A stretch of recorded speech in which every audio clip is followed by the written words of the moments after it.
శ్రీశైలేశదయాపాత్రం ధీభక్త్యాదిగుణార్ణవం యతీంద్రప్రవణం వందే రమ్యజామాతరం మునిం లక్ష్మీనాథసమారంభాం నాథయాగుణవధ్యమాం అస్మదాచార్యపర్యంతాం వందే గురుపరంపరాం యో నిత్యమచ్యుతపదాంబుజయుగ్మరుక్మం వ్యామోహతస్తదితరాణి తృణాయ మేనే అస్మద్గురోర్భగవతోస్య దయైకసింధోః రామానుజస్య చరణౌ శరణం ప్రపద్యే. మాతాపితా యువతయస్తనయా విభూతిः సర్వం యదేవ నియమేన మదన్వయానాం. ఆద్యస్య నః కులపతేర్వకులాభిరామం శ్రీమత్తదంఘ్రియుగళం ప్రణమామి మూర్ధ్నా. భూతం సరస్య మహదాత్మజ భట్టనాథ శ్రీభక్తిసారకులశేఖరయోగివాహాన్ భక్తాంఘ్రిరేణుపరకాలయతీంద్రమిశ్రాన్ శ్రీమత్పరాంకుశమునిం ప్రణతోస్మి నిత్యం. పితామహస్యాపి పితామహాయ ప్రాచేతసాదేశఫలప్రదాయ శ్రీభాష్యకారోత్తమదేశికాయ శ్రీశైలపూర్ణాయ నమో నమస్తాత్. ఆచార్యానస్మదీయానపి పరమగురూన్ సర్వమాచార్యవర్గం శ్రీమద్రామానుజాఖ్యం మునిమఖిల జనోద్ధారణాయావతీర్ణం. పూర్ణార్యం యామునేయం మునివరమహతౌ రామరాజీవనేత్రౌ వందే నాథం మునీంద్రం వకుళధర శమూనాథలక్ష్మీ ముకుందాన్. అస్మద్గురుభ్యో నమః. శుక్లాంబరధరం విష్ణుం శశివర్ణం చతుర్భుజం ప్రసన్నవదనం ధ్యాయేత్ సర్వవిఘ్నోపశాంతయే. యస్య ద్విరదవక్త్రాద్యాః పానిషద్యాః పరశ్శతం విఘ్నం నిఘ్నంతి సతతం విశ్వక్సేనం తమాశ్రయే. జ్ఞానానందమయం దేవం నిర్మలస్ఫటికాకృతిం ఆధారం సర్వవిద్యానాం హయగ్రీవముపాస్మహే. అభంగురకలాదానస్థూలనక్షత్వమీశే తుంగాయ మహసే తస్మై తురంగాయ ముఖే నమః. కూజంతం రామ రామేతి మధురం మధురాక్షరం ఆరుహ్య కవితాశాఖాం వందే వాల్మీకికోకిలం. వాల్మీకేర్మునిసింహస్య కవితావనచారిణః శృణ్వన్ రామకథానాదం కో నయాతి పరాంగతిం. యః పిబన్ సతతం రామచరితామృతసాగరం అతృప్తస్తం మునిం వందే ప్రాచేతసమకల్మషం. గోష్పదీకృతవారాశిం వశకీకృతరాక్షసం రామాయణ మహామాలారత్నం వందే లీలాత్మజం. అంజనానందనం వీరం జానకీ శోకనాశనం కపీశమక్షహంతారం వందే లంకాభయంకరం. ఆమిషీకృతమార్తాండం గోష్పదీకృతసాగరం తృణీకృతదశగ్రీవం ఆంజనేయం నమామ్యహం. మనోజవం మారుతతుల్యవేగం జితేంద్రియం బుద్ధిమతాం వరిష్ఠం వాతాత్మజం వానరయూధముఖ్యం శ్రీరామదూతం శిరసా నమామి. ఉల్లంఘ్య సింధోః సలిలం సలీలం విశోకవహ్నిం జనకాత్మజాయాః ఆదాయ తేనైవ తదాహ లంకాం. నమామి తం ప్రాంజలిరాంజనేయం ఆంజనేయవతిపాటలాననం కాంచనాద్రికమనీయ విగ్రహం పారిజాతతరుమూలవాసినం భావయామి పవమాననందనం. యత్ర యత్ర రఘునాథకీర్తనం తత్ర తత్ర కృతమస్తకాంజలిం బాష్పవారి పరిపూర్ణలోచనం మారుతిం నమత రాక్షసాంతకం. వేదవేద్యే పరే పుంసి జాతే దశరథాత్మజే వేద ప్రాచేతసాదాసీత్ సాక్షాద్ రామాయణాత్మన. చరితం రఘునాథస్య శతకోటి ప్రవిస్తరం ఏకైకమక్షరం ప్రోక్తం మహాపాతకనాశనం. శృణ్వన్ రామాయణం భక్త్యా యః పాదం పదమేవ వా సయాతి బ్రహ్మణస్థానం బ్రహ్మణా పూజ్యతే సదా.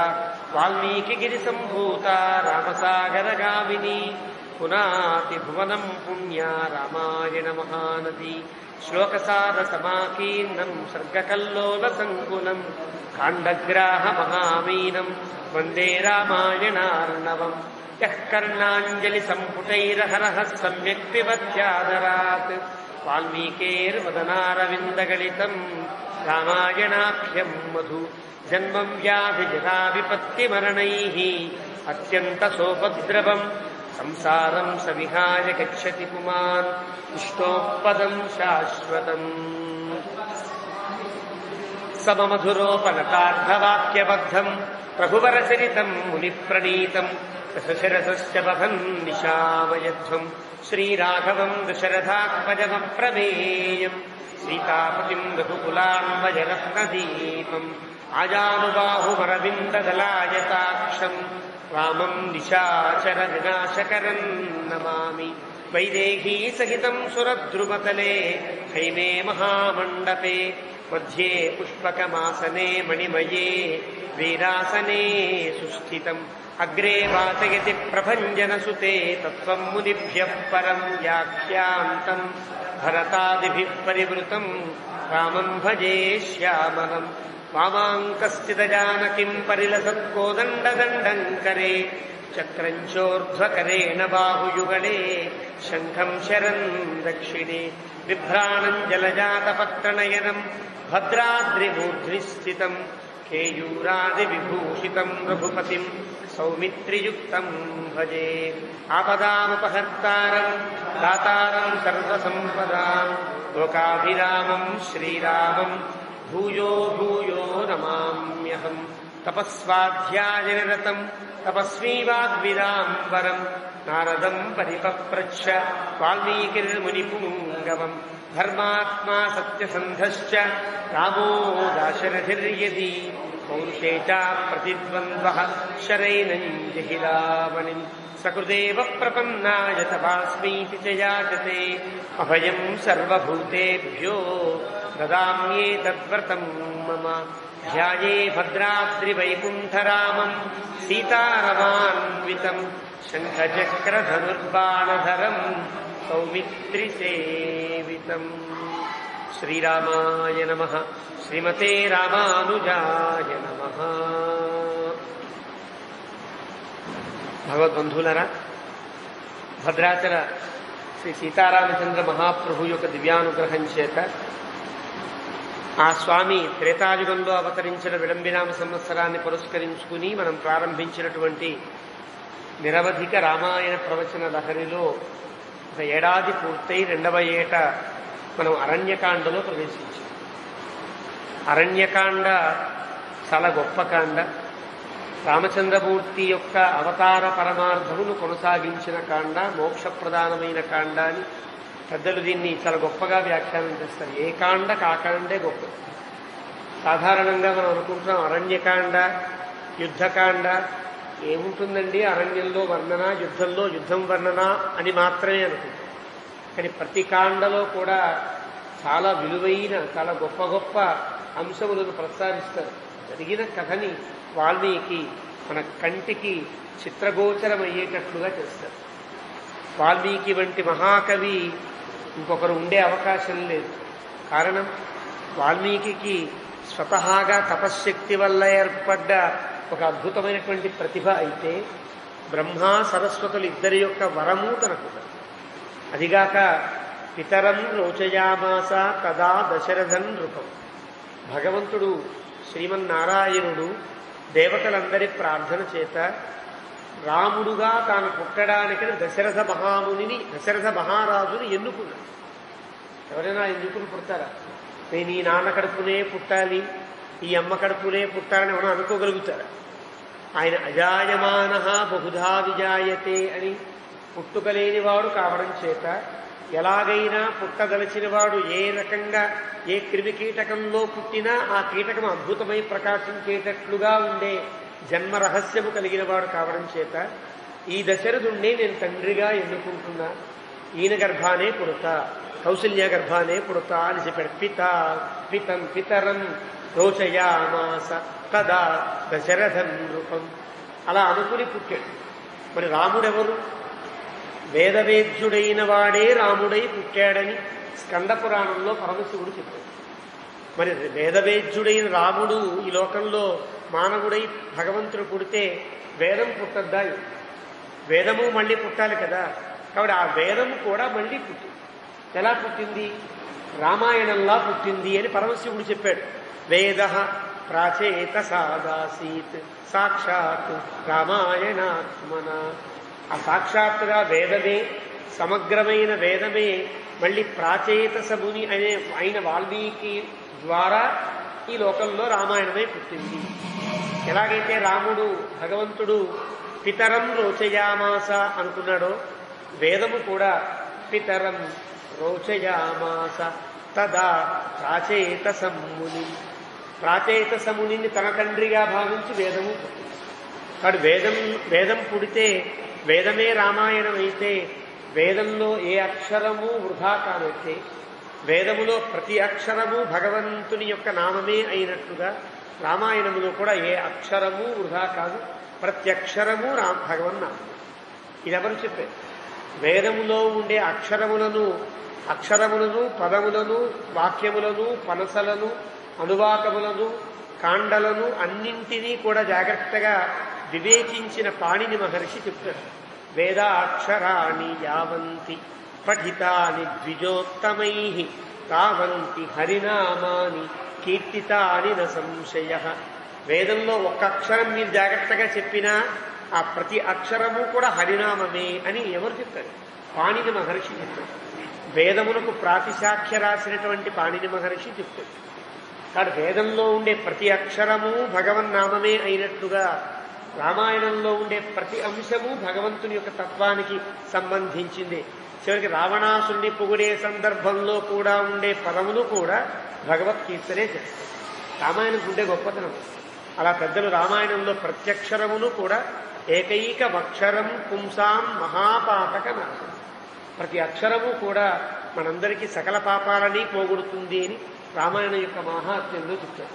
అలా అంత గొప్ప రామాయణంలో అరణ్యకాండ మరీ గుండె వంటి ఒక గుండె ఏ విధంగా అయితే శరీరంలో ప్రధానమైనటువంటి ప్రయోజనాన్ని ప్రధానమైనటువంటి క్రియని అవలంబిస్తుందో ఈ అరణ్యకాండ కూడా రాముని కథను మలుపు తిప్పేటట్టుగా ఉంటుంది అని అరణ్యకాండ చాలా గొప్ప కాండ అని చెప్పారు. అలాంటి గొప్ప కాండలో అగస్త్య మహాముని సేవించారు. వారు చెప్పినట్లుగా పంచవటి ప్రాంతానికి చేరుతూ జటాయువును కలిశారు. జటాయువుతో పాటు ఆ పంచవటిలో ఉండడానికి రాముడు నిర్ణయించుకుని పంచవటికి వచ్చేటప్పటికీ ఇంత కథ అయ్యేటప్పటికీ లక్ష్మణస్వామికి చాలా చిన్నపాటి ఒక అతిశయం ప్రారంభం. అతిశయం అంటే చిన్నపాటి గర్వం వచ్చింది. ఇక్కడ చెప్తున్నాడు వాల్మీకి, అథ పంచదశ సర్గ తత పంచవటీం గత్వా నానావ్యాళ మృగాయుతాం ఉవాచ భ్రాతరం రామః సౌమిత్రిం దీప్తతేజసం. మంచి తెలియని ఒక పెద్ద శక్తి ప్రవేశించినట్టుగా లక్ష్మణస్వామి అయ్యాడు. కారణం, అగస్త్య మహాముని రాముడు రావడం నాకు ఆనందంగా ఉంది, లక్ష్మణ నువ్వు రావడం ఇంకా ఆనందంగా ఉంది అనేటప్పటికీ పెద్దవాళ్ళు పొగిడారనుకో ఎలా ఉంటుంది? ఇంకా నా అంతవాడు లేడని కాళ్ళ దగ్గర వేసినట్టుగా ఉంటుంది కదా. లక్ష్మణస్వామికి అలాంటి ఒక చిన్న పొడ చూపి అంటే నేను లేకపోతే సీతారాములకు సుఖమే లేదా, వాళ్ళు చక్కగా ఉండలేరేమో అన్నంతగా నేను గొప్ప రక్షకుణ్ణి వీళ్ళిద్దరికీ అన్న చిన్న భావం కలిగింది. అది గమనించాడు రాము. చిన్న ప్రవర్తనలో తెలుస్తూ ఎప్పుడైనా సరే మనిషిలో ఉండేటువంటి భావం వాడు ఆ వ్యక్తి దగ్గర ప్రవర్తించే ప్రవర్తనలో ఏదో బయటపడే అవకాశం ఉంటుంది. అలా లక్ష్మణస్వామిని చూడగానే రాముడు కనిపించింది. ఓహో, లక్ష్మణుడికి చిన్నపాటి ఏదో ప్రారంభం అయింది అనుకున్నాడు. అది గర్వమా, మన వంటి గర్వమా అంటే కాదు. ఇక్కడి నుంచి మహర్షులు కూడా ఎవరి దగ్గర ఉండరు. ఇంతకుముందు మహర్షుల ఆశ్రమాల్లో దిగినప్పుడు ఏదో ఒక మహర్షి ఇదిగో సమిధలండి మీరు హోమం చేసుకోండి, ఇదిగో కాస్త పుష్పాలు నేను తెచ్చుకున్నాను కొంచెం మిగిలాయి మీకు ఇస్తున్నాను అంటూ ఇచ్చేవారు. అంటే సమిధలు, పుష్పాలు, దర్భలు, ప్రసాదాలు ఇవన్నీ లక్ష్మణస్వామితో నిమిత్తం లేకుండానే మహర్షులు పాపం సప్లై చేశారు. ఇక్కడి నుంచి లక్ష్మణస్వామికి ఉండే గర్వం ఏంటి? అహం సర్వం కరిష్యామి జాగ్రత్త స్వపతశ్చతే. తన అరణ్యానికి ముందు బయలుదేరికి ఒక మాట చెప్పాడు. ఏమని?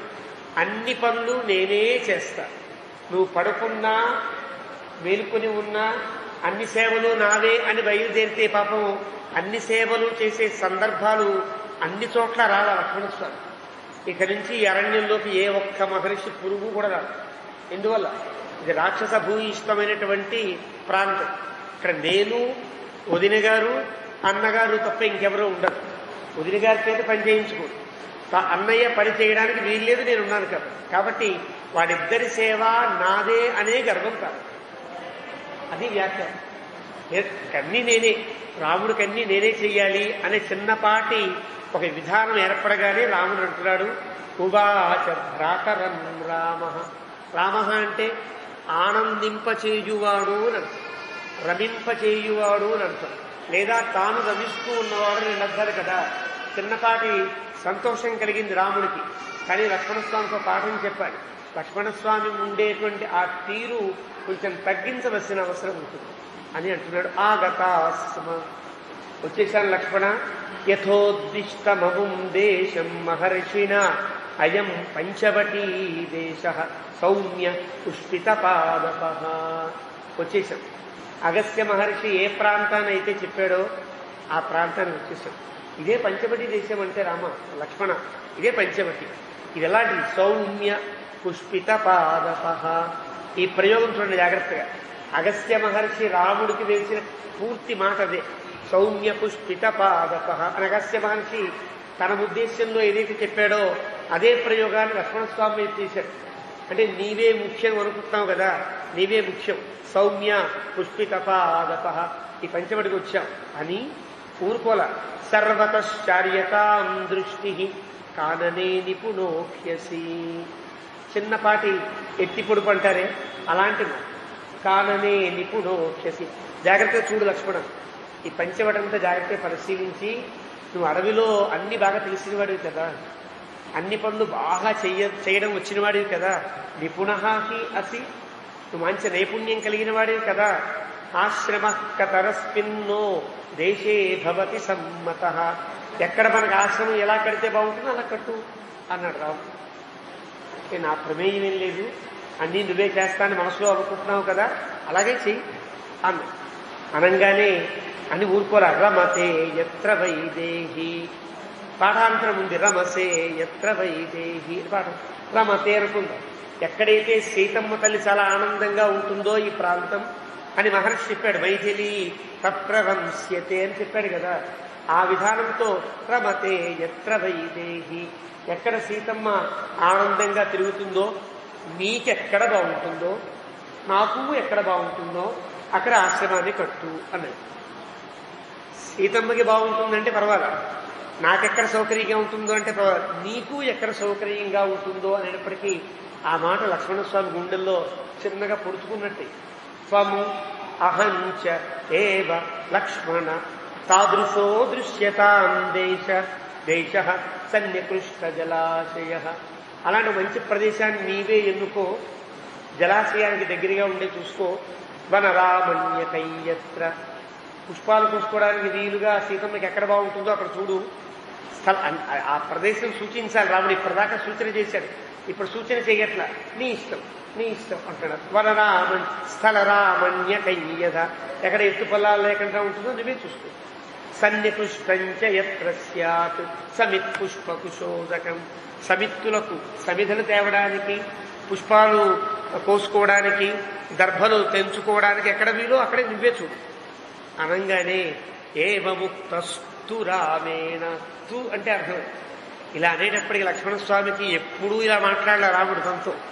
తమాషాగా మాట్లాడాడు. మాటలు సౌమ్యంగా, మంచిగా, మృదువుగా, ఆనందంగా మాట్లాడుతున్నట్టు ఉన్నప్పటికీ కూడా ఏదో రామునికి నా వల్ల ఏదో కొంచెం కష్టం కలిగినట్టుంది, నా ప్రవర్తనలో ఏదో తేడా ఉంచింది అనిపించి వెనక్కి తిరిగి సంయత అంజలి, చేతులు జోడించి సీతా సమక్షం కాకుత్స్థం ఇదం వచనమబ్రవీత్. రాముడు దూరంగా ఉన్నాడు, సీత ఒక దగ్గర ఉంది. ఒకసారి వదిన ఈ పక్కకి రండి అని వాళ్ళిద్దరిని ఉదయం నుంచోబెట్టాడు. ఇద్దరిని పక్క పక్కన నుంచోబెట్టి చేతులు జోడించి అంటున్నాడు సీతా సమక్షం కాకుత్స్థం. అంటే అర్థం, సీతతో కలిసి ఉండేటట్టుగా రాముణ్ణి చూచి ఇప్పుడు మాట్లాడుతున్నాడు. ఎందువల్ల? తాను చేసిన తప్పు, ఒక జీవుడు గనక తప్పు చేస్తే ఆ జీవుని యొక్క తప్పిదాన్ని లేకుండా చేసి తప్పు కాదు, ఇతను అనుగ్రహించవయ్యా అని చెప్పే ఘటకురాలు లక్ష్మీదేవి. ఇది ఒక అలవాటు ఉంది. పైలోకంలో ఈయన ఆదిశేషువు కదా, ఎక్కడైనా చిన్న పొరపాటు కలిగితే లక్ష్మీదేవిని ప్రార్థన చేస్తారు, పాపం వదిలేయండి పాప ఆనందించు, చిన్న తప్పు చేశాడు అంటుంది. కయితి నిర్దోష కయితి త్వముచితై ఉపాయైర్ విస్మార్య మాతా తదసిన. శ్రీగుణంత కోశంలో పరాశర భట్ల వారు అంటారు, తప్పు చేస్తే ఏం తప్పండి వాడు చేసింది, అది కూడా తప్పేనా, చిన్నవాడు ఆ మాటను తప్పు చెప్తే నువ్వు నేను చేస్తా ఉంటాయ్యా, తప్పు చేసినా వాడిని క్షమించాలి అంటూ క్షమింపజేసేటువంటి క్షమాగుణము దయాగుణము కలిగిన ఆవిడ కాబట్టి ఆ అలవాటు కొద్దీ లక్ష్మీదేవిలా ఉండే సీతను రాముని పక్కన నుంచోబెట్టి సీతా సమక్షం కాకుత్స్థం, సీతతో కూడి ఉన్న రాముడితో ఇలా అంటాడు, పరవానస్తి కాకుత్స్థ త్వయి వర్ష శతం స్థితే స్వయంతు రుచిరే దేశే క్రియతామితి మాం వద.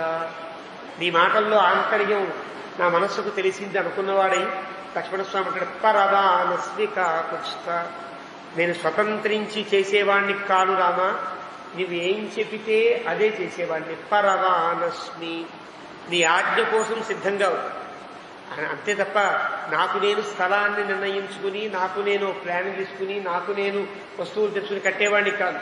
నువ్వు ఇలా చెయ్యి, ఇలా ఉండు, ఇలా కట్టంటే అలాగే కడతా. పరవానస్మి కాకుత్స్థ, నాలో ఏదైనా స్వతంత్రత బుద్ధి కనుక పైకి లేచినట్టు నీకు అనిపిస్తే రామా మన్నించు, నేను పరవానస్మి, నీకు పారతంత్ర్యంతోనే ఉంటా. జీవుడు ఎట్లాగైతే భగవంతుని పట్ల పారతంత్ర్యంతోనే ఉండాలో అదే పారతంత్ర్యంతో ఉంటా. త్వయి వర్ష శతం స్థితే, ఇప్పుడు కాదు, ఈ రోజు కాదు, రేపు కాదు, 100 ఏళ్ళు నువ్వు ఎంతకాలమైతే అసంఖ్యాక, శతం అంటే ఇక్కడ 100 అని అర్థం కాదు, శతం అంటే అసంఖ్యాకం, మామూలుగా మాట్లాడుకుంటే 100 ఏళ్ళు అనుకుంటుంది. 100 ఏళ్ల పాటు నువ్వు ఎలా ఉన్నా నేను నీ దగ్గర దాసుడిలా ఉంటాను తప్ప ఎప్పుడూ నీ తమ్ముడిలాగా కూడా ప్రవర్తించనయ్యా. త్వయి వర్ష శతం స్థితే, కాబట్టి స్వయంతు, నీకు నీవుగా, రుచిరే దేశే, తగిన ప్రదేశాన్ని చూపించి, క్రియతాం ఇతి మాం వద, ఇలా చెయ్యి అని చెప్పంతే. అంతే తప్ప నాకు వదిలేసి స్వతంత్రంగా నీ ఇష్టం రా అనకు ఎప్పుడు కూడా. నువ్వు చెప్పినట్టు నేను వింటా, నువ్వు ఎలా చెప్పాలో అలా చెప్పు అనగానే అప్పుడు సుప్రీతస్తేన వాక్యేన. మనకి ఇంత కథ ఇక్కడ ఉందా, కనిపించట్లా, కానీ వాల్మీకి పదములలో పెడతాడు కథని, అది గొప్పతనం. మంచి ఉత్తమమైన కవి కథంతా రాయడు, అక్కడ ఔచిత్యభరితమైన పదములు పెడితే ఆ పదమును పట్టుకుంటే మనకు ఆ కథ అంతా స్ఫురించాలి. సుప్రీతస్తేన వాక్యేన. అదేమిటి, నేను పొరపాటు అనుకున్నావు లక్ష్మణ, నేను ఆ ఉద్దేశంతో మాట్లాడలేదు, మామూలుగానే మాట్లాడాను అనవలసిన చోట రాముడు సుప్రీతస్తేన వాక్యేన ఆనందించాడు. అంటే లక్ష్మణస్వామికి స్వతంత్రత బుద్ధి లేదు, నాకెప్పుడూ దాసుడుగానే కింకరుడుగానే ఉంటాడు అనే అభిప్రాయం తెలిసిన తర్వాత ఆనందించిన రాముడు లక్ష్మణస్య మహాత్మన, లక్ష్మణుడు మహాత్ముడని గుర్తించాడు. ఇక్కడ కాదు, రాముడు చివరిదాకా, యుద్ధకాండ చివరిదాకా చూడండి, ఒక్కొక్కడిని బాగా నమ్మిన వాళ్ళని బాగా ఊపి పరీక్షిస్తూ ఉంటాడు. హనుమంతుణ్ణి పరీక్షిస్తాడు, సుగ్రీవుణ్ణి పరీక్షిస్తాడు, విభీషణుణ్ణి పరీక్షిస్తాడు, అందరినీ పరీక్షిస్తాడు. ఆ పరీక్షించే విధానం తమాషాగా ఉంటుంది. కిష్కింధాకాండలో ఆ ఘట్టం చాలా అద్భుతమైన ఘట్టం మనకు వాల్మీకి అందిస్తారు, అక్కడ మనం చెప్పుకుందాం. సుగ్రీవుణ్ణి పరీక్షించే విధానమే చాలా అత్యద్భుతమైనటువంటి విధానం. ఇక్కడ లక్ష్మణస్వామి కూడా చిన్న కదలిక మాట మనస్సులో ఊపి, లక్ష్మణస్వామి సరిగా ఉన్నాడా లేదా, మనస్సులో భావం మారిందా లేదా అని చిన్నగా టెస్ట్ చేశాడు రాముడు. ఆ టెస్ట్ కూడా లొంగకుండా ఉన్నాడు కాబట్టి లక్ష్మణస్య మహాత్మన, లక్ష్మణస్వామి బాగున్నాడు అనిపించింది. విమృశన్ ఔచయామాస, ఆనందించి దేశం సర్వగుణాన్వితం, మెల్లగా లక్ష్మణస్వామి చేపట్టుకుని వచ్చి అలా చూపించాడు ఈ ప్రదేశాన్ని. సతం రుచిరమాక్రమ్య దేశమాశ్రమ కర్మణి, ఎక్కడ కుటీరం కట్టాలో, ఎక్కడ పర్ణశాలను కట్టాలో ఆ కట్టడానికని హస్తౌ గృహీత్వా హస్తేన, ఇలా అన్నాడు కదా లక్ష్మణస్వామి. ఆ 2 చేతులు తమ చేతితో పట్టుకున్నాడు. ఈజీ కదా, 2 చేతులు దూరంగా ఉంటే 2 చేతులతో పట్టుకోవాలి. అంటే అప్పటిదాకా వెనకాల తిరుగుతూ జోడించే ఉన్నాడనమాట లక్ష్మణస్వామి. అలా ఆ తిరిగేంత వరకు కూడా లక్ష్మణస్వామి వెనకాలే చేతులు జోడించి ఉంటే, జోడించిన చేతులను రెండు తన చేతులతో పట్టుకుని సౌమిత్రిమబ్రవీత్, లక్ష్మణస్వామితో అంటున్నాడు, అయం దేశ సమః శ్రీమాన్ పుష్పితైః తరుభిః వృతః ఇహ ఆశ్రమపదం సౌమ్య యథావత్ కర్తుమర్హసి. ఒక ప్రదేశం తీసుకొచ్చాడు, సమతలంగా ఉంది. అయం దేశః సమః, ఇక్కడ చాలా బాగుంది లక్ష్మణ. శ్రీమాన్, అందంగా ఉంది ప్రాంతం. పుష్పితైః తరుభిః వృతః, అంటే పుష్పించిన తరువులు చెట్లన్నీ కూడా చుట్టూ ఉన్నాయి కదా, ఇక్కడ బాగుంటుంది. ఇహ ఆశ్రమ పదం, ఇక్కడ కుటీరాన్ని కట్టు. యథావత్ కర్తుమర్హసి, యథావత్ అనే పదం. యథావత్ అని ఎందుకు ప్రయోగించాలి అంటే, చిత్రకూటం దగ్గర కుటీరం కట్టేటప్పుడు రాముడు దగ్గరుండి కట్టించాడు. ఈ కొలతతో ఇలా గుంజపాతు, ఇలా ఆకులు వెయ్యి, ఇలా తాటితో కట్టు, ఇంత లోతు తీయి, ఇవన్నీ చెప్పాడు కదా. ఆ ప్రకారంగా యథావతు, ఇంతకుముందు నేను చెప్పా కదా, ఆ ప్రకారంగా కట్టు అని చెప్పాడు. చెప్పిన తర్వాత ఇయమాదిత్య సంకాశై పద్మై సురభిగంధిభి అదూరే దృశ్యతే రమ్య పద్మినీ పద్మశోభిత. ఆదిత్య సంకాశై పద్మై, సూర్య భగవాను యొక్క కిరణముల చేత ప్రకాశించే పద్మములు కలిగి సువాసనలను వెదజల్లేటువంటి చిన్న సరస్సు ఇక్కడ ఉంది. దాన్ని మనం పద్మ సరస్సు అని అంటాం. మన పర్ణశాల దగ్గర ఉండే సీతమ్మ వాగు, అదే ఆ పద్మ సరస్సు అని పేరు. ఆ పద్మ సరస్సును చూపించాడు. పెద్ద దూరంలో లేదు పద్మ సరస్సు, మనకి దగ్గరగా హాయిగా స్నానం చేయడానికి వీలుగా ఉన్నది. పద్మిని పద్మశోభిత, పద్మిని పద్మములతో ఉన్నది అని ఒక అర్థం అయిపోయింది. పద్మములతో ఉండే నదిని, ఒక సరస్సునే పద్మిని అని అంటారు. మళ్ళీ పద్మశోభిత అనే పదం దేనికి, పద్మములతో ఉండే కొలను అని చెప్పి మళ్ళీ పద్మములతో ఉంటుంది చెప్పక్కర్లా. కానీ ఎందుకంటే ఇక్కడ వ్యాఖ్యాత చెప్తారు, పద్మయా శోభిత పద్మశోభిత. లక్ష్మీదేవి అయిన సీతమ్మ తల్లికి స్నానము చేయడానికి, కాలకృత్యమును తీర్చుకోవడానికి వీలైన ప్రాంతమై సీతమ్మకు ప్రత్యేకంగా ఈ సరస్సు వినియోగిస్తుంది అని చెప్పడం ఆంతర్యంగా పద్మశోభిత అని చెప్పారు. మనం స్నానం చేయడానికి కాదు, సీతమ్మ స్నానం చేయడానికి. మనం స్నానం చేయడానికి గోదావరి నది పక్కన ఉంటుంది. ఈ పద్మ సరస్సు సీతమ్మ స్నానం చేయడానికి, సీతమ్మకు ఆనందాన్ని కలిగించడానికి పద్మ సరస్సు. కాబట్టి పద్మిని పద్మశోభిత. ఇప్పటికీ మన పర్ణశాల దగ్గర సీతమ్మ స్నానం చేసిన చోటని రాముడు రాతి సింహాసనం చూపిస్తున్నామే.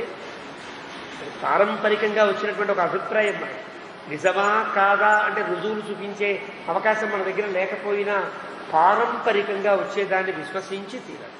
అలాగా మనకి పద్మ సరస్సు కనిపిస్తుంది. యథాఖ్యాతం అగస్త్యేన మునినా భావితాత్మన ఇయం గోదావరీ రమ్య పుష్పితై తరుభిర్వృత. ఆ మహర్షి అగస్త్య మహర్షి ఎలా చెప్పాడో అలాగే ఈ ప్రాంతం అంతా చాలా అందమైనటువంటి పుష్పములతో నిండి ఉంది. గోదావరి అత్యంత సమీపంలో ఉంది. ఇయం గోదావరి, ఇయం అంటే పక్కనే గోదావరి. మన పర్ణశాలకు కూడా పద్మ సరస్సు దూరంగా ఉంటుంది, గోదావరి దగ్గరలో. ఇయం గోదావరి, అదేమో అదూరే దృశ్యతే తాత రమ్య. పద్మ సరస్సు కోసమేమో అదూరే అన్నాడు, అంటే మరీ దూరం కాకుండా ఉంది. గోదావరి దగ్గరే ఉంది. అందుకే మన పర్ణశాల ప్రాంతం వాసుదాసు గారు దీన్ని నిర్ణయిస్తూ ఈ పదప్రయోగములన్నీ వారు ఉటంకిస్తారు. పంచవటి నాసిక దగ్గర ఉన్న పర్ణశాల నిజమైనదా, భద్రాచలం దగ్గర ఉన్న పర్ణశాల నిజమైనదా అనే విషయంలో మనకి మహారాష్ట్ర వాళ్ళకి ఒక చిన్న ఒక సంవాదం ఉంది. అది అని వాళ్ళు అంటారు, కాదు మాదే అని మనం అంటాం. ఇది నిజమా కాదా అని వావిలకొలను సుబ్బారావు గారని మహానుభావుడైన వావిలకొలను సుబ్బారావు గారు కాబట్టి వాసు దాసు గారు అని పేరు. ఆయన శ్రీ వైష్ణవ ప్రపన్నుడు.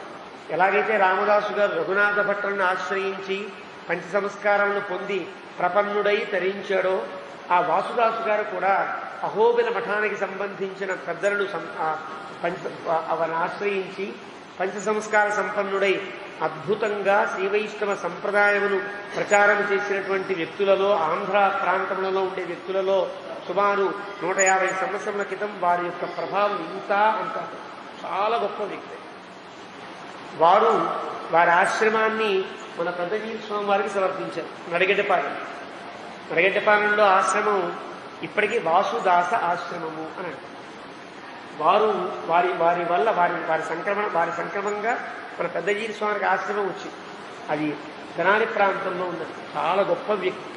ఆయన అయోధ్య నుండి బయలుదేరి వాల్మీకి చెప్పినటువంటి ఆ గుర్తులను బట్టి వాల్మీకి రామాయణంలో ఉండే గొప్పతనం ఏ వైపుకు ఎన్ని కిలోమీటర్లు ప్రయాణం చేశారు, ఏ తిథి నాడు ఎక్కడ కూర్చున్నారు, ఎక్కడ పడుకున్నారు కూడా మనకి తెలియని రీతిలో ఆయన నిక్షిప్తపరుస్తారు వాల్మీకి.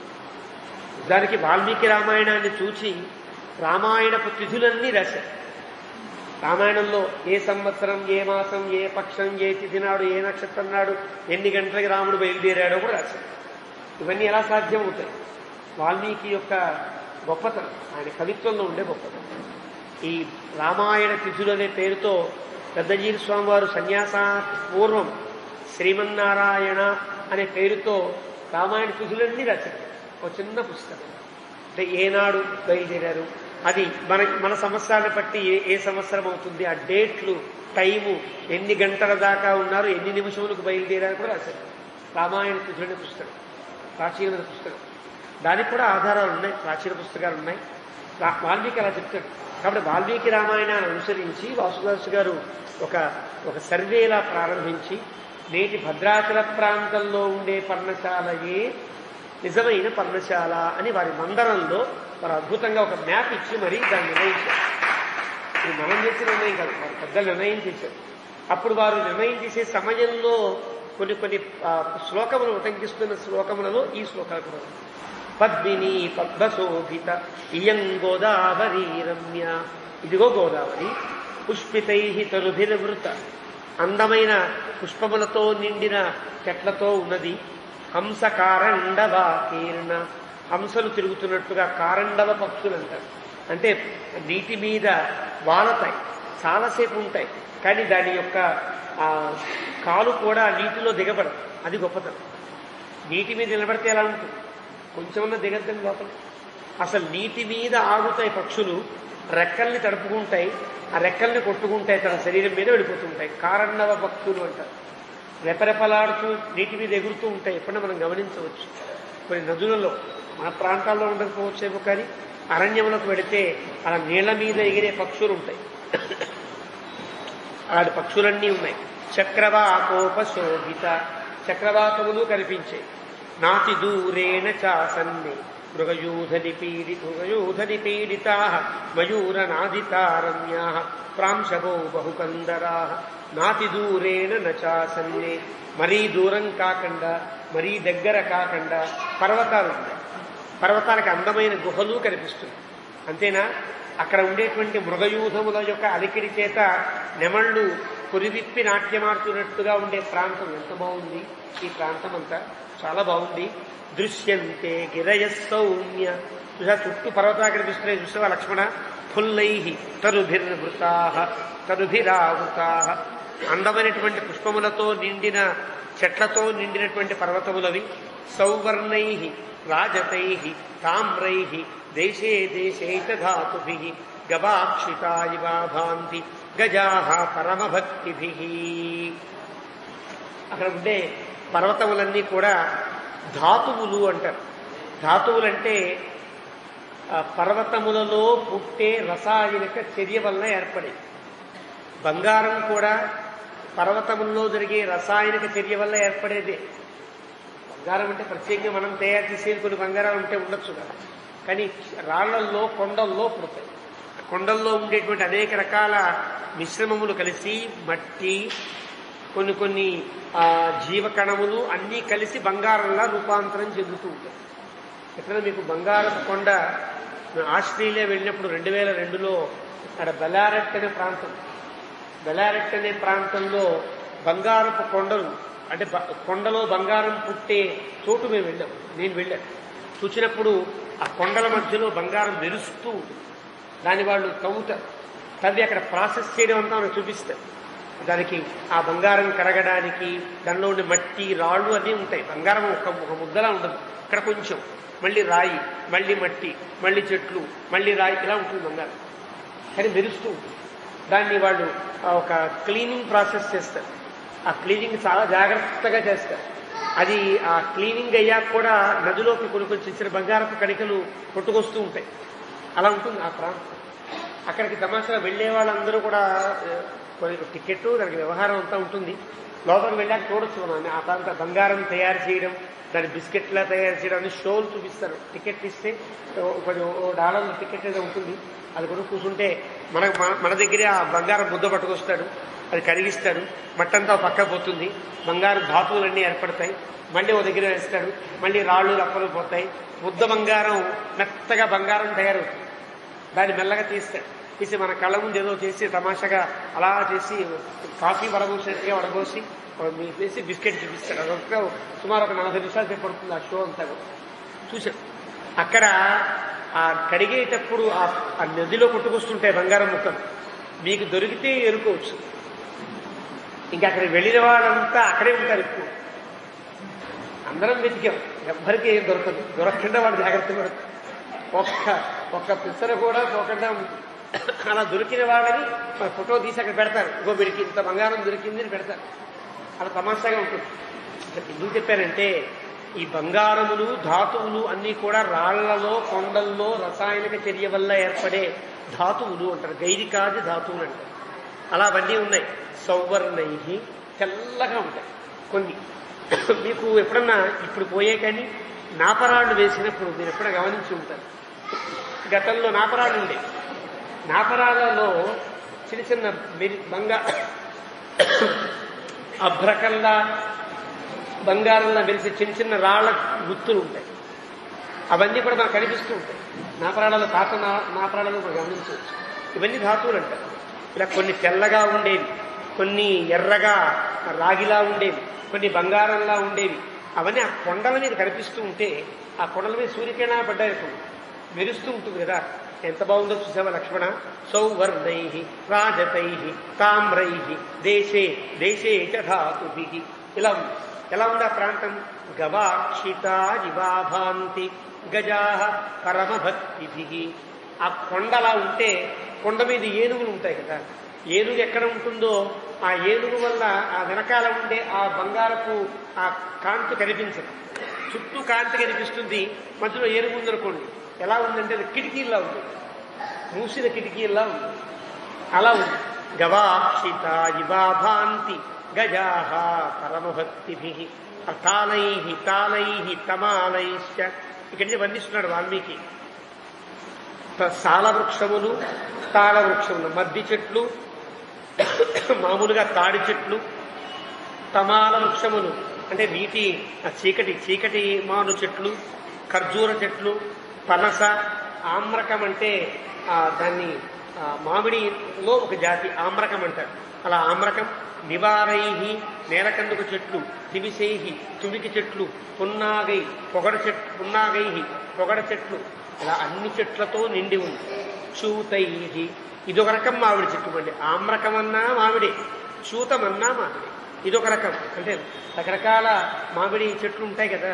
మీరు ఎప్పుడన్నా కంచి వెళ్ళినప్పుడు ఏకాంబరేశ్వర స్వామి సన్నిధి అని దాన్ని భూలింగంగా భావిస్తారు. పంచభూతలింగములలో దాన్ని పృథివీలింగంగా భావిస్తారు. అక్కడే నీలాతుండ పెరుమాళ్ళని దివ్యదేశం కూడా అక్కడ దగ్గరలో ఉంటుంది. అక్కడ ఒక మామిడి చెట్టు, ఒక పెద్ద చెట్టు, దానికి 4 కొమ్మలు ఉంటాయి. 4 కొమ్మలు కాసే పళ్ళు 4 రకాలుగా ఉంటాయి. ఒకే చెట్టు, ఒక పండు ఒకలా, ఒకటి తీయగా, ఒకటి పుల్లగా, ఒకటి ఏదో ఉంటాయి తమాషా. దానికి ఏకాంబ్ర ఈశ్వర సన్నిధి అని పేరు. అది శైవులందరికీ కూడా, శైవులకి స్వార్థులకి అది పంచభూత లింగాల్లో పూజనీయ క్షేత్రం. అలాగా మామిడిలో ఉండే తేడాలు కొన్ని ఉంటాయి కదా. ఆమ్రకై శూతై ఇదొక రకం మామిడి. అశోకై అశోక వృక్షం, తిలకై తిలక వృక్షములు అంటారు. చంపకై మన సంపెంగ చెట్టు, కేతకై మొగలి చెట్టు, ఇవన్నీ కూడా ఉన్నాయి. పుష్ప గుల్మ లతోపేతై పుష్పములు కనిపిస్తున్నాయి, చక్కటి లతల పొదలు కనిపిస్తున్నాయి. తై తరుభిరావృత అవన్నీ ఆ ప్రాంతంలో ఉన్నాయి. అగస్త్య మహర్షి చెప్పినట్టుగానే ఆ ప్రాంతం చాలా వనభూయిష్టంగా, అందంగా, స్థల రామణీయకంగా ఉన్నది. చందనై చందన వృక్షాలు ఉన్నాయి. స్యందన వృక్షాలు ఉన్నాయి.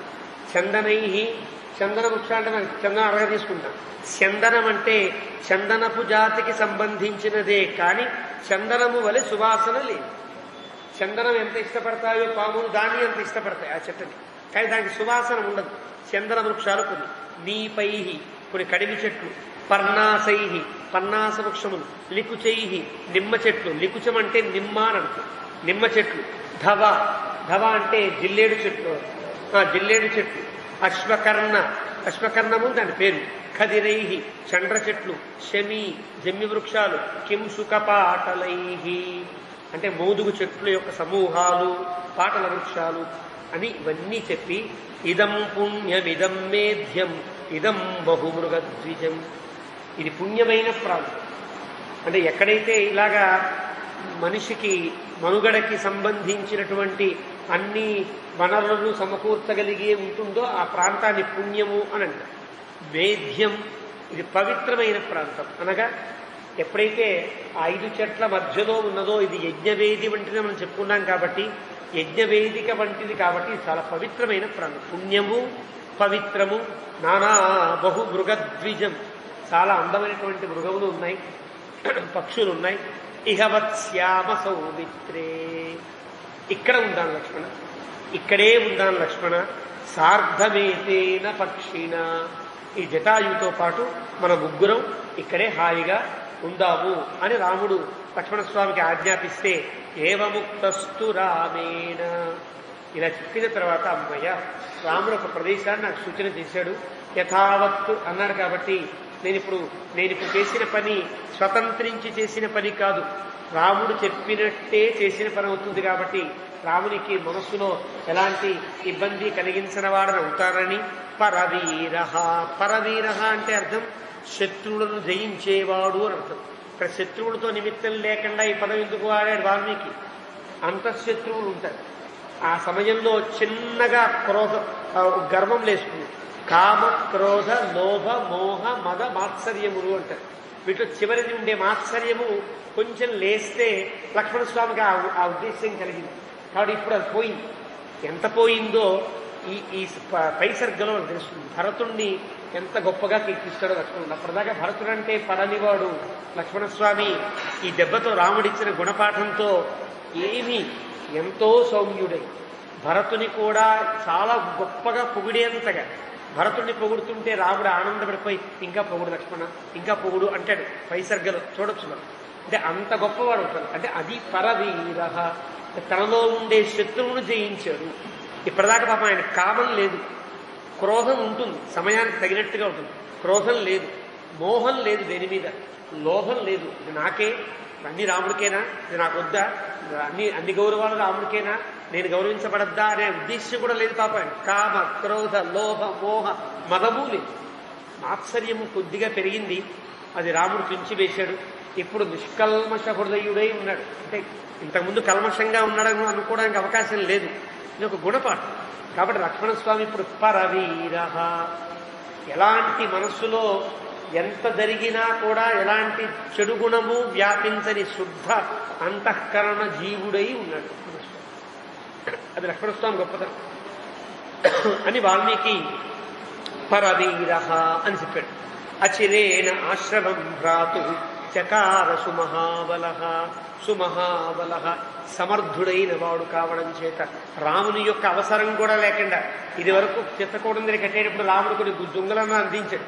ఇదిగో ఈ కర్ర పెట్టు, ఇదిగో ఈ ఆకు పెట్టాడు. ఇప్పుడు రాముడితో అవసరం లేకుండా తానొక్కడే అచిరేణ తుకానేన అచిరేణ ఆశ్రమం భ్రాతు, చాలా తక్కువ సమయం రాముడు లక్ష్మణస్వామి కలిసి కట్టిన కుటీరం కంటే అతి తక్కువ సమయంలో లక్ష్మణుడు చాలా ఉత్సాహంగా సుమహాబల భ్రాతు చకార, తన అన్నయ్య కోసమని కట్టాడు కుటీరం. అంటే అర్థమేంటో పై రాముడి మాటల్లో తెలుస్తుంది.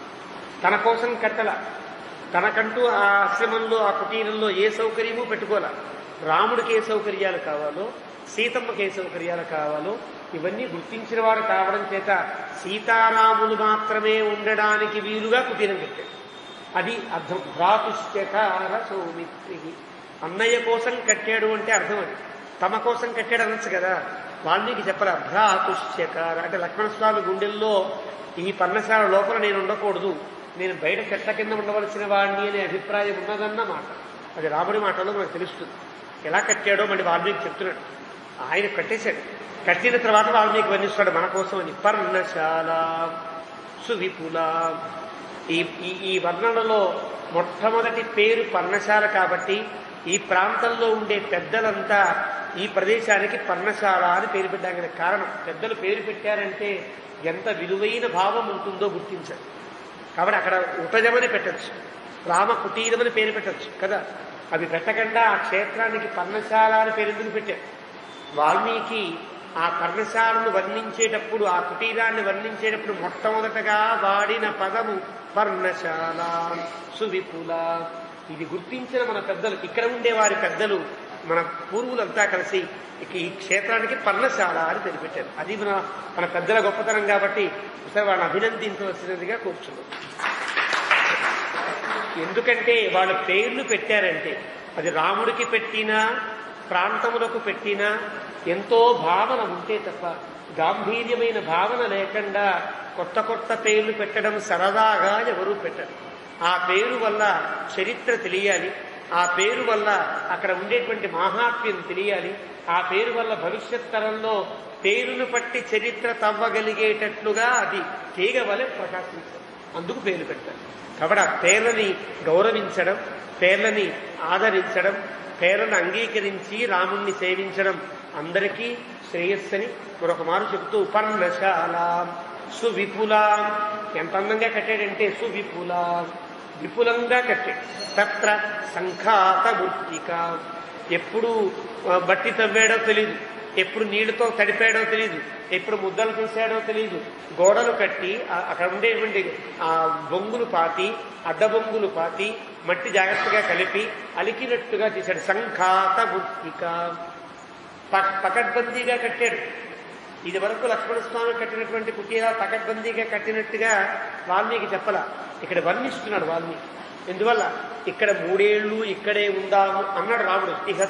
ఇహవత్స్యామ సౌమిత్రే, ఇక్కడే ఉందాం రామ లక్ష్మణ అన్నాడు. కాబట్టి ఈ కట్టే కుటీరం కొంచెం టెంపరీగా కాకుండా పర్మనెంట్ గా వేయాలి కదా. సంఘాత మృత్తిక, మంచి మట్టి, మెత్తడి వేగడి మట్టిని కలిపి చక్కగా గోడలకి పూశాడు. సుస్తంభాం మస్కరై దీర్ఘై. వాల్మీకి చెప్పడు కానీ పెద్దలు సరదాగా చెప్తారు. వచ్చేటప్పుడు లక్ష్మణస్వామి ఊరికే ఉండడు. వస్తూ వస్తూ దారిలో ఏ వెదురు బొంగు కనిపిస్తే ఇది బాగుంటుంది అంటాడు, కట్టేస్తాడు, మీద వేసుకుంటాడు. అలాగా వీళ్లతో పాటు వచ్చేటప్పటికీ లక్ష్మణస్వామి కర్రలని దొంగలని అన్ని తెచ్చేసాడు. అలాగా కుటీరం కట్టుకోక తప్పదు కదా. కాబట్టి సుస్తంభాం మస్కరై దీర్ఘై, చాలా దీర్ఘములుగా ఉండే వెదురు బొంగులు పడు. మస్కరం అంటే వెదురు అర్థం. మస్కరమన్నా, వంశమన్నా, వేడువన్నా వెదురు బొంగులకు పేరు. మస్కరై, పెద్ద పెద్ద ఈ బొంగులు పట్టుకొచ్చాడు. కృతవంశాం సుశోభనాం, వాటికి మళ్ళీ ఆ వెదురు బొంగుల్ని చీల్చి అడ్డకర్ర కట్టాలి కదా. ఒక గోడలు ఇవ్వాలంటే దీనికి జాయింట్ చేస్తూ తడికల్లినట్టుగా అల్లాలి కదా, అలా అల్లాడు. శమీష్ అలా కట్టి అంటే నిలువుగా నిలబెట్టిన బొంగులు, ఆ పైన అడ్డంగా వేసినటువంటి కర్రలు వేసి ఆ పైదాకా కుటీరం స్కెల్టన్ గా కట్టి, అస్థిగా కట్టి, ఆ పైన శమీషాకాభి. మొట్టమొదట జమ్మి చెట్ల యొక్క కొమ్మలన్నీ నరుకొచ్చాడు. జమ్మాకు ఎంత ఉంటుంది? ఇంతే ఉంటుంది, చిన్న చిన్న ఆకు జమ్మాకు. కానీ ఆకు మీద ఆకు ఉండి దగ్గరగా మీరు కొమ్మ వేస్తే అందులో గాలి కూడా వెళ్ళకుండా ఉండేటట్టుగా ఆపుతుంది. స్లాబ్ వేసేటప్పుడు మన వాళ్ళు ఏం చేస్తుంది, కర్రలు కట్టి ఏదో కట్టి దాంట్లో ఆకులు వేసి నానా రకరకాలు చేస్తారు. సిమెంట్ పోసి ఏదో కంకర వేసి చేస్తారే. ఆ పకడ్బందీగా అంటే ఒక ఇంజనీరింగ్ పద్ధతిలో కట్టినట్టుగా అక్కడ సేతు కట్టినప్పుడు కూడా వాల్మీకి ఇలాగే చెప్తాడు. శమీషాఖాభి, జమ్మి చెట్ల ఆకులు ముందు కొమ్మలన్నీ వేశాడు కింద. అవి చాలా దట్టంగా లోపలికి గాలి వెళ్తూ ఎండ కూడా వాన పడకుండా చేస్తాయి. శమీషాఖాభి ఆస్పీర్య దృఢ పాశాదపాషిత. మళ్ళీ అవి లేవకుండా మళ్ళీ కర్రలు వేసి కట్టేశాడు. లోపల ఉంటాయి, మళ్ళీ కర్రలు వేసి కట్టాడు. ఆ కర్రల పైన కుశ కాశ శరై పర్ణై సుపరిచ్ఛాదితాంతథ 3 రకాల దర్భలు కప్పాడు. రెల్లుగడ్డి, కాశదర్భ, కుశము దర్భలు. అంటే కింద కాశదర్భ వేశాడు, పైన రెల్లుగడ్డి వేశాడు. పైన దర్భలు వేశారు. పనసాక ఇంకా పైనుంచి ఏం పడినా లోపలికి వాన పడదు, ఎండ పడదు, సుఖంగా స్లాబ్ వేసిన ఇల్లులా ఉంటుందన్నమాట. కుశకాశ శరై పర్ణై సుపరిచ్ఛాదితాన్ సదా, చాలా పకడ్బందీగా పైన ఆచ్ఛాదనంతా వేశాడు. సమీకృత తలాం రమ్యాం, కింద కొంచెం ఎత్తు పొలాలుగా ఉంటే అవన్నీ ఫ్లోరింగ్ అంటాం కదా, అయిపోయాక ఫ్లోరింగ్ చేసుకోవాలి. పై పని అయిపోయింది, కింద ఫ్లోరింగ్ కూడా చేశాడు. రమ్యాంచక, చాలా అందంగా చేశాడు. లఘు విక్రమ, లఘు విక్రమ అంటే కొద్దిగా విక్రమము కలిగిన వాడు అర్థం కాదు, అనాయాసమైన పని చెయ్యగలిగిన వాడు. లఘు విక్రమ అని సుందరకాండలో హనుమంతుడు కూడా వాల్మీకి వర్ణిస్తాడంటే ఏ పనినైనా తక్కువ శ్రమతో చెయ్యగలిగిన వాడు అని అర్థం. ఒక్కొక్కళ్ళు ఇది మొయ్యాలనుకోండి అబ్బా అని మూసేవాళ్ళు ఒకరు ఉంటారు, అనాయాసంగా మూసేవాళ్ళు ఉంటారు కదా. తక్కువ శ్రమతో ఎక్కువ పని చేయగలిగిన వాళ్ళని లఘు విక్రములు అని అంటారు. లఘు విక్రమ నివాసం రాఘవస్యార్థే ప్రేక్షణీయమనుత్తమం. అలా కుటీరం కట్టాడు నివాసాన్ని. ఎవరి కోసం కట్టాడు? రాఘవస్యార్థే, రాముడి కోసమనే కట్టాడు. అది అర్థం. అని సగత్వా లక్ష్మణ ప్రేక్షణీయమనుత్తమం. చూస్తే ఎంత బాగా కట్టాడో అద్భుతం. అంటే అప్పటిదాకా సీతారాములు ఇక్కడ లేరు, ఎక్కడున్నారు? ఒక చెట్టు కింద కూర్చోబెట్టారు. లక్ష్మణస్వామి పడే కష్టమంతా రాముడికి తెలియదు, సీతకి తెలియదు. ఒక చెట్టు కింద ఉన్నారు. ఆ ప్రదేశానికి వెళ్ళాడు జాగ్రత్తగా, అన్ని పనులు పూర్తి చేసుకుని అందంగా కట్టి రాముడి దగ్గరికి వచ్చాడు. సగత్వ లక్ష్మణ శ్రీమాన్. అప్పటిదాకా వీళ్ళు గోదావరి నదీ సమీపంలో ఎక్కడో కూర్చున్నారు, విహరిస్తున్నారు. సీతారాములు ఇద్దరు దంపతులు కదా, విహరిస్తున్నారు. వెళ్ళాడు లక్ష్మణస్వామి. గోదావరిలోకి వెళ్ళి శ్రీమాన్ అంటే చాలా గొప్ప ఐశ్వర్యం ఉంటుంది. లక్ష్మణస్వామి ఐశ్వర్యం ఉంటుంది. పాపం నౌకరు చేసినట్టుగా, సేవకుడు చేసినట్టుగా ఒక బంట్రోతులా ఇక్కడ పనిచేస్తూ ఉంటే ఎంత గొప్ప ఐశ్వర్యం అండి అంటాడు వాల్మీకి. అంటే ఏది ఐశ్వర్యం? భగవంతునికి సేవ చేయగలగడం, పెద్దలకు సేవ చేయగలగడమే గొప్ప ఐశ్వర్యం. ఇది రామాయణంలో మనకు కనిపిస్తుంది అన్ని చోట్ల కూడా. శ్రీమాన్ ఎంత గొప్ప ఆనందాన్ని పొందాడో ఈ పదంతో చెప్తాడు. ఇప్పటిదాకా రాముడికి అన్ని పనులు చేయగలిగే అవకాశం దొరకల, ఇప్పుడు దొరికింది. తానే స్వయంగా ఎవరితో నిమిత్తం లేకుండా అహం సర్వం కరిష్యామి అన్నట్టుగా సర్వము తానే చేశాడు. శ్రీమాన్ నదీం గోదావరీం తదా, గబబా గోదావరిలో దిగాడు, గబబా ముడిగేశాడు. స్నాత్వా 4 ముడకలు వేసేసి పద్మాని చాదాయ, అడ్లు పద్మములు కోసుకున్నాడు. సఫల కొన్ని పళ్ళు దారిలో కనిపించాయి, ఆ పళ్ళన్నీ కోసుకొచ్చాడు. తత పుష్పబలిం కృత్వా, మళ్ళీ రాముడు రావాలి, మంత్రం చదవాలి, ఏం చెయ్యాలి లేదు. చిత్రకూటంలో అయితే రాముడు దగ్గర ఉండి ఆ మంత్ర విధానాన్ని నడిపిస్తూ ఉంటే లక్ష్మణస్వామి చేశాడు. ఇక్కడ తనకు వచ్చేసి తనకు అర్థమైపోయింది ఈ ప్రక్రియ. ఒక మంచి పురోహితుడి దగ్గర తర్ఫీదు అవుతున్నటువంటి ఒక పరిచారకుడు ఉంటాడు. 5-6 కార్యక్రమాలు వెళ్ళిన తర్వాత ఇంక గురుగారితో నిమిత్తం ఉండదు, ఈయనే యాజ్ఞికి అయిపోతుంటాడు కదా. అలాగే లక్ష్మణస్వామి కూడా రాముడి దగ్గర నేర్చుకున్నాడో ఏమో.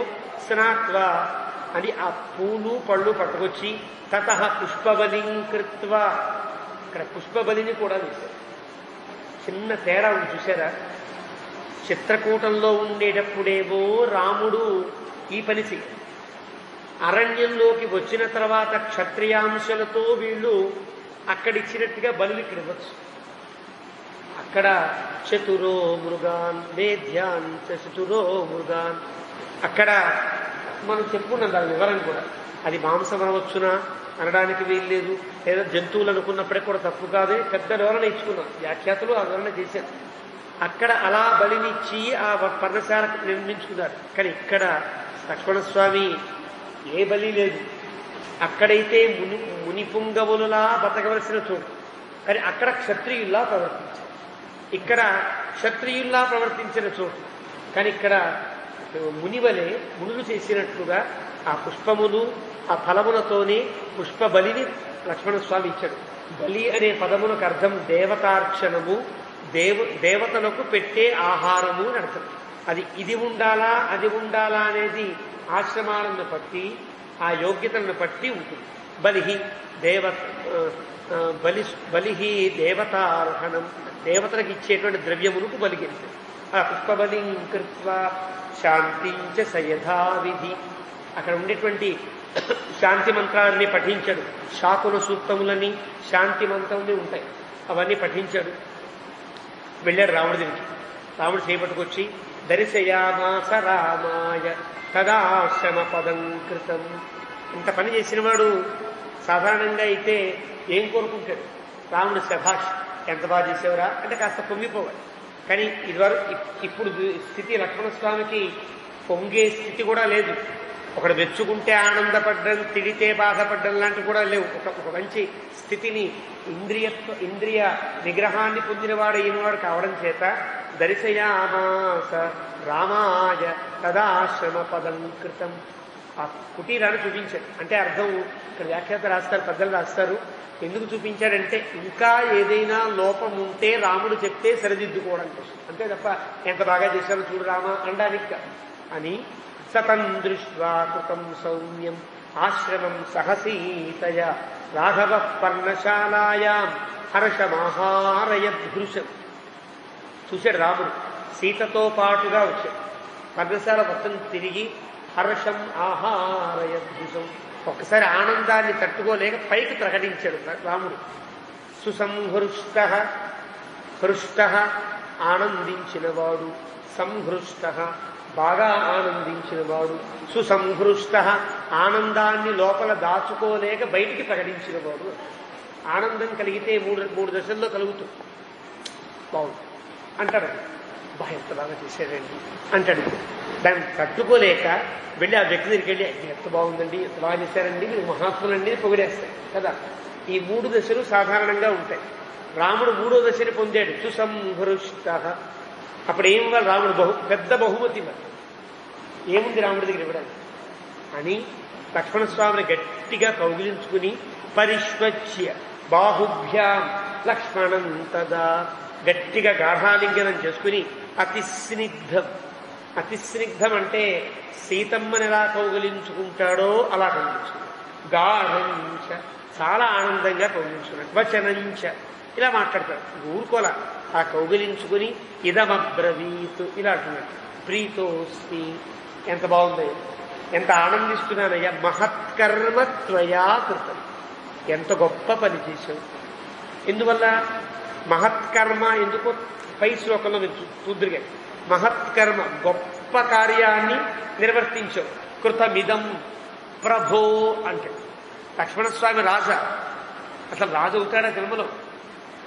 అన్నయ్యలుంటే రాజయ్యే అవకాశమే లేదు. రాముడు ప్రత్యేకంగా యవరాజ్య పట్టాభిషేకం చేస్తానన్నా నా బుద్ధు మొర్రో అన్నవాడు లక్ష్మణస్వామి. కానీ ఇక్కడ రాముడు ప్రభో అని కీర్తిస్తాడు, ఓ రాజా అని కీర్తిస్తాడు. ఏమిటి ప్రభో ప్రయోగంలో ఉండే తాత్పర్యం? నాకు మా నాన్న ఎంతో, నువ్వంతా. ఈ మాట తన పైన చెప్తాడు. ప్రభో, ఓ రాజా అని సంబోధిస్తాడు అని ఒక అర్థం. రెండవది, నీవు నాకు ప్రభో అన్ని పనులు చేయడానికి సమర్థుడవు అని. ప్రభ అనే శబ్దం ప్రభవతి, ప్రభవతీతి ప్రభువు. ప్రభవతి తగిన సమర్థునికి ప్రభువు అని పేరు. నువ్వు సమర్థుడవి అని కీర్తించినట్టు లెక్క. నీవు నాకు తండ్రి వంటి వాడివి అని కీర్తించినట్టు లెక్క. తమ్ముండి తండ్రి అంటాడా రాముడు? అంటే అన్నాడు. ఇక్కడ చూడు, ప్రదేయో ఎన్నిమిత్తంతే పరిష్వంగో మయా కృత. నువ్వు చేసిన పనికి ఏదివ్వాలో తెలియక ఏదీ ఇవ్వలేని నేను పరిష్వంగో మయా కృత, నిన్ను గాఢంగా కౌగిలించుకున్నాను లక్ష్మణ అని ఒక అద్భుతమైన శ్లోకాన్ని చెప్తాడు.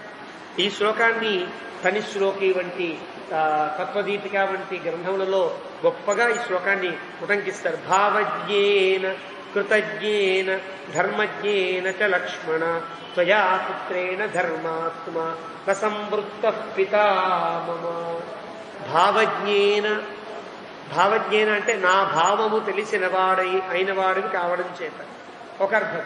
భావజ్ఞేన అన్నాడు తప్ప నా భావన అల్ల రాముడు. మద్భావజ్ఞేన అల్ల, భావజ్ఞేన.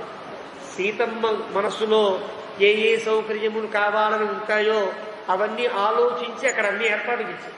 భావజ్ఞేన నాకెలా ఉండాలో, రాముడు కూర్చోడానికి, రాముడు ఎవరైనా కవడానికి వస్తే కూర్చోడానికి చిన్న బాల్కనీ, ఒక పెద్ద హాలు, ఒక బెడ్రూము అంతా కట్టాడు. రాముడు సీత ఇద్దరు ఏకాంతంగా ఉండడానికి వీలుగా ఒక గది కట్టాడు అని వాల్మీకి చెప్తున్నాడు. ఇక్కడ వ్యాఖ్యాత చెప్తున్నాడు. భావజ్ఞేన వీళ్ళ ముగ్గురు ఒకే కుటీరంలో ఉండగలుగుతారు. లక్ష్మణస్వామి రాముడితో ఉన్నంతసేపు సీత అక్కడ ఉంటుందా? సీత దూరంగా ఏకాంతంగా ఉంటుంది కదా. మరి సీతమ్మ యొక్క ప్రవర్తనకు ఎలాంటి ఆటంకం కలగని రీతిలో ఆవిడకి ఏకాంతము కలిగేటట్టుగా ఒక గదిని ఏర్పాటు చేసి ఆ మూల సీతమ్మకు ప్రత్యేకం. మళ్ళీ సీతారాములు ఉండడానికి ఒక గది, మళ్ళీ హాలు, తనకంటూ ఏ గది లేదు. అది ఇక్కడ ఉండే భావజ్ఞేన. అంత గొప్ప భావన పొందినటువంటి వాడు వ్యాఖ్యాత వర్ణిస్తారు. కృతజ్ఞేన. కృతజ్ఞేన అంటే గతంలో మనం చేసిన కుటీరములో రాముడు దగ్గర ఉండి, రాముడికి కూడా సీతమ్మకి ఏం కావాలో అప్పుడు ఏం తెలియదు కదా. రాముడికి కొత్తే కదా. వివాహం అయిన తర్వాత వాళ్ళ గదులు వాళ్ళవి, వాళ్ళ అంతఃపురాలు వాళ్ళవి, వీళ్ళ అంతఃపురాలు వీళ్ళవి, వీళ్ళు కలిసే చోటు అలా ఉంటాయి తప్ప అక్కడ ఉండే సౌకర్యములన్నీ కూడా ఇన్నాళ్ల సాహచర్యంతో సీతమ్మ ఇలా కూర్చుంటుంది, ఇక్కడ ఇలా ఉంటుంది, ఇక్కడ పడుకుంటుంది, ఇక్కడ ఇలాగా అవన్నీ గుర్తించి చేశాడు. కృతజ్ఞేన అంటే గతంలో జరిగిన సంఘటనలన్నీ జ్ఞాపకం పెట్టుకుని సీతమ్మకు నాకు కూడా తగినట్టుగా. ఇది వరకు ధనస్సులు ఉన్నాయనుకోండి, ఎక్కడ పెడతారు? ఏదో కింద ఎక్కడో పెట్టారు, ఏదో మూల తగిలించాడు. ఇప్పుడు ధనస్సులు తగిలించుకోవడానికి మేపి కూడా కొట్టాడు. ఆ గోడలకి ధనస్సు పెట్టుకోవడానికి వీలుగా, దేవుణ్ణి పెట్టుకోవడానికి వీలుగా అన్ని ఏర్పాట్లు చేశాడో ఏమో తెలియదు. కానీ కృతజ్ఞేన భావజ్ఞేన ధర్మజ్ఞేన. ధర్మజ్ఞేన అంటే రాముని యొక్క అనుష్ఠానం అట్లాంటిదో తెలిసినవాడు కావడం చేత అనుష్ఠానములకు, ఏకాంతములకు, రాముని యొక్క మనుగడకు తగినట్టుగా కట్టాడు. అప్పుడు ఈయనేమన్నాడంటే రాముడు త్వయాపుత్రేణ ధర్మాత్మా. నాకు మా నాన్న నాకు వివాహం అయిన తర్వాత, సీతమ్మతో వివాహం అయిన తర్వాత నా కోసం ప్రత్యేకంగా దగ్గర ఉండి ఒక బిల్డింగ్ కట్టించి ఇచ్చాడు. అంతకుముందు రాముని యొక్క అంతఃపురం వేరు కదా. సీతా నిలయం ప్రవిష్ట. అయోధ్యాకాండలో చెప్తాడు వాల్మీకి. సీతా నిలయం అని పేరు, సీతమ్మ యొక్క ఇల్లు. అది రాముడు సీత ఉండే ఇల్లు, సీతా నిలయం అని పేరు. అలాంటి కట్టినప్పుడు దగ్గర ఉండి మా రాముడు ఇలా ఉంటాడు, ఇలా కూర్చుంటాడు, ఇలా కట్టు అని దశరథులు దగ్గర ఉండి కట్టించిన ఆ నిలయం గుర్తొచ్చినటువంటి రాముడు త్వయా పుత్రేణ ధర్మాత్మ న సంవృత్త పితామమ. మా నాన్న నాకు ఎలాగైతే కట్టించాడో లక్ష్మణ, మన నాన్న నువ్వు అలా కట్టిస్తే ఇప్పుడు నాకు తండ్రి లేని లోటు లేని వాడిని అయ్యాను అంటాడు రాముడు. అంటే లక్ష్మణ నీవు నాకు తండ్రి స్థానీయుడవు అని పితృస్థానీయంగా గుర్తిస్తారు. కాబట్టి ఈ శ్లోకాన్ని చాలా గొప్పగా పెద్దలు పరిగణిస్తారు. ఏవం లక్ష్మణ భుక్త్వాతు. ఇలా లక్ష్మణస్వామితో మాట్లాడి రాఘవో లక్ష్మీవర్ధన. రాఘవుడు అంటే రాముడు లక్ష్మీవర్ధన, లక్ష్మిని మరింత పెంపొందింపజేశను. ఎవరికి? లక్ష్మణస్వామికి. ఇప్పటిదాకా వాల్మీకి లక్ష్మణస్వామిని వర్ణిస్తూ ఏం చెప్పేవాడు? లక్ష్మణో లక్ష్మి సంపన్న అనేవాడు. లక్ష్మి బాగా కలిగిన వాడు, ఐశ్వర్యము బాగా కలిగిన వాడు లక్ష్మణుడు అని పదప్రయోగం చేసేవాడు. ఇక్కడ రాముడికి లక్ష్మీవర్ధన అంటే ఈ ఒక్క మాటతో లక్ష్మణస్వామి స్థాయి పెరిగిందన్నమాట కదా. ఇప్పటిదాకా లక్ష్మణస్వామికి ఉండే స్థాయి వేరు, ఇప్పుడు ఉండేటువంటి స్థాయి లక్ష్మీవర్ధన. లక్ష్మణస్వామికి స్థాయిని పెంచి తన తండ్రితో సమానంగా పరిగణించగలిగేటువంటి ఒక యోగ్యతను రాముడు ప్రసాదించాడు. లక్ష్మణస్వామి అంత గొప్ప యోగ్యుడయ్యాడు. కంచిత్ కాలం సధర్మాత్మ. చాలా కాలం అక్కడ హాయిగా గడిపారు. ధర్మాత్మ సీతయా లక్ష్మణేన చ. సీతతో లక్ష్మణస్వామితో అన్వాస్యమానోన్యవసతు. చాలా సుఖంగా స్వర్గలోకే యథామరః. స్వర్గలోకంలో యథా ఎలాగైతే అమరః దేవత అన్న. నిజానికి అమరః అంటే ఇంద్రుడు అని అర్థం కాదు. అమరః అంటే దేవతలు సామాన్యవాచకం. సామాన్యవాచకంగా ఎక్కడైనా దేవుడు అని చెప్పామనుకో, ఎవరా దేవుడు? అగ్నిదేవుడా, ఇంద్రదేవుడా, బ్రహ్మదేవుడా, ఇంకో దేవుడా? ఎవరవుతారు? ఏ పదము చెప్పకుండా దేవుడు అంటే జగత్కారణమైన దేవుడు అర్థం, అంతే కదా. మరి ఇక్కడ వాల్మీకి ఏం చెప్పాడు? యథామరః స్వర్గలోకే యథామరః. స్వర్గలోకంలో ఎలాగైతే దేవుడు ఉంటాడో అన్నది. స్వర్గం అంటే ఏమిటో కూడా మనకి అరణ్యకాండ ప్రారంభంలో మనం చెప్పుకున్నాం. స్వర్గం అనగా వ్యాఖ్యాతలు వర్ణిస్తారు, సువర్గం స్వర్గం అవుతుంది. వేదంలో సువర్గం వా ఏతే ఏంటి అని సువర్గం అని విరళంగా చెప్తారు. సువర్గం అంటే అన్నింటికంటే గొప్ప స్థానం ఏదో అది.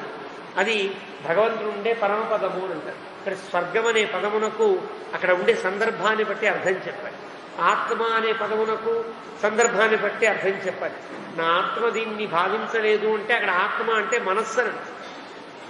అలాగే ఆత్మ పదమునకు శరీరమని, మనస్సని, బుద్ధి అని, జీవుడని, దేవుడని ఇన్ని రకాల అర్థాలు ఉంటాయి. అక్కడ ఉండే సందర్భాన్ని బట్టి అర్థాన్ని స్వీకరించాలి.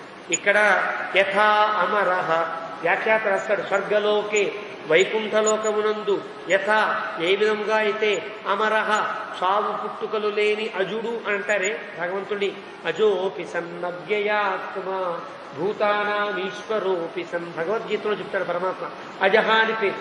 అలాగే అమరః అంటే భగవంతుడు అర్థం. భగవంతుడు ఆనందించినట్టుగా ఆ పర్ణశాలలో రాముడు ఆనందించరు అని తాత్వికమైన అర్థం. పైకి స్వర్గలోకంలో దేవతలు ఎంత హాయిగా ఉన్నారో అంత హాయిగా ఉన్నారు అని చెప్పుకుంటే వచ్చే తప్పేమీ లేదు. అలాగా 15వ సర్గ పూర్తయింది, 16వ సర్గ ప్రారంభం. అథ షోడశ సర్గ, ఇది కూడా పెద్ద సర్గ.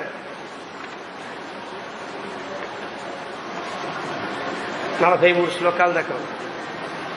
కాబట్టి మళ్ళీ వచ్చే వారం చెప్పుకునే ప్రయత్నం చేద్దాం. వచ్చే బుధవారం నాడు ఉండకపోవచ్చు, తర్వాత మళ్ళీ ఆదివారము శనివారము కూడా ఉండకపోవచ్చు. కాబట్టి మధ్యలో ఉండే గురు శుక్రవారములలో మనం ఈ ప్రవచనాన్ని కొనసాగించే ప్రయత్నం చేద్దాం.